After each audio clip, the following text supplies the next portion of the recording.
Hi, I'm Jen, and today I want to talk about The State of Heartbreak by Morgan Dante. So, this is a book that I just recently finished, and I will start out by saying that I do give every single book I read and finish 5 stars because I think it's a feat to write a book. I think all art is worthy, and I just give everything 5 stars. But this, I would say, is definitely a 6-star read for me. So it is a very Christian book, although it is not like Christian fiction. Although it is not Christian fiction, it is heavily steeped in the Christian mythos, with Judas Iscariot and the devil being the main characters. I would say the devil being mostly the main character. It's mostly from his point of view. And that being said, I would not say this is necessarily for Christians or anything like that. Because, like, for example, when I was like explaining the idea of Judas and the devil falling in love to my Catholic mother, she sort of scoffed at the idea. And being as Christian as it is, it also has a decidedly Hebrew tilt to it. With Jesus not being called Jesus, he is called Yeshua, which is the Hebrew name for him. And so we do start off in Yeshua's point of view. And this is where it already starts departing from being a very, like, Christian-oriented book, because it has Jesus having feelings that I've never seen described for anything else. He's having feelings for Judas. He's having feelings of humanity that I never heard in church, definitely. But what makes this such a good read, specifically, I think, is the prose. It is dense in, like, the way, like, a good cake can be very dense, and it's flowery, and it's almost, you can almost, like, smell it like perfume.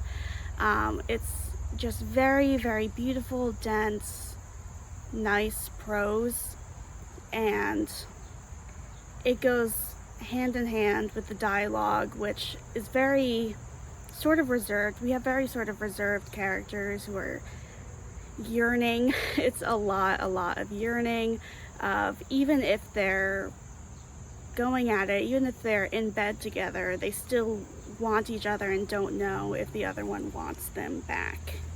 And for me, I felt it treated sort of the Christianity mythos in a way that I feel we see, like, the ancient Greek, ancient Roman mythos treated a lot, in that it feels more like a real mythology, because we have pandemonium, we have all the fallen angels in hell, and it also takes a lot from Dante's Inferno, Dante's Purgatorio, Dante's Paradiso,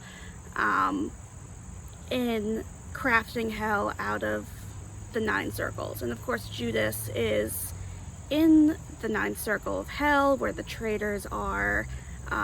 If you've read the Inferno, you know, Judas is sort of in the maw of the devil, in that, I guess you could call it a poem, in that epic.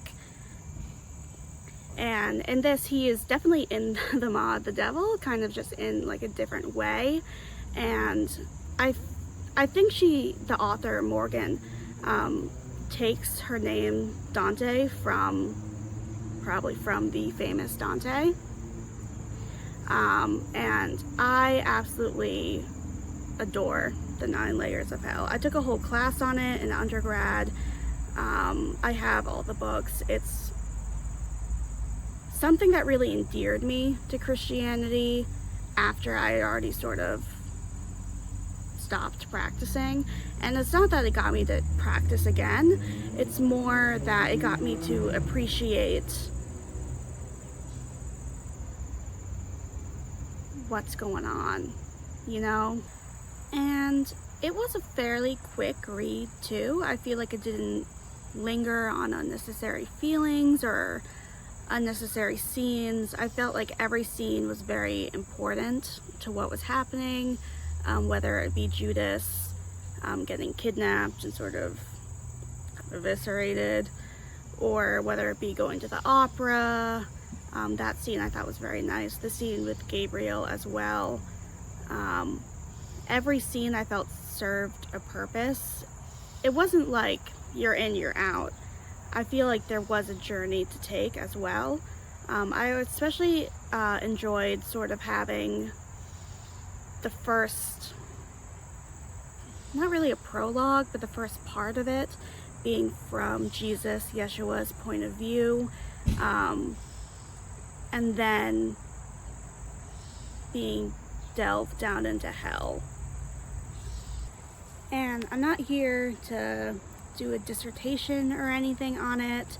I just want you to know that I really appreciated it. I thought it was just so beautiful, so heart-wrenching.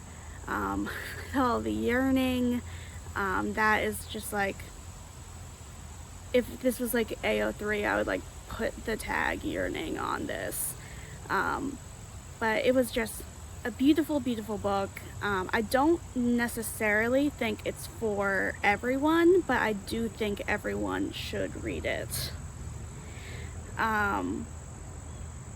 It was just a beautiful experience, and I'm very happy I read it, and I will be reading more of Morgan Dante's work in the future. I hope so. I'm thinking of even just like, I read it on Kindle. I'm thinking of just like buying a paperback for myself, because that's how much I liked it. So yeah, I would say 5 stars, 6 stars, as many stars as I could give this.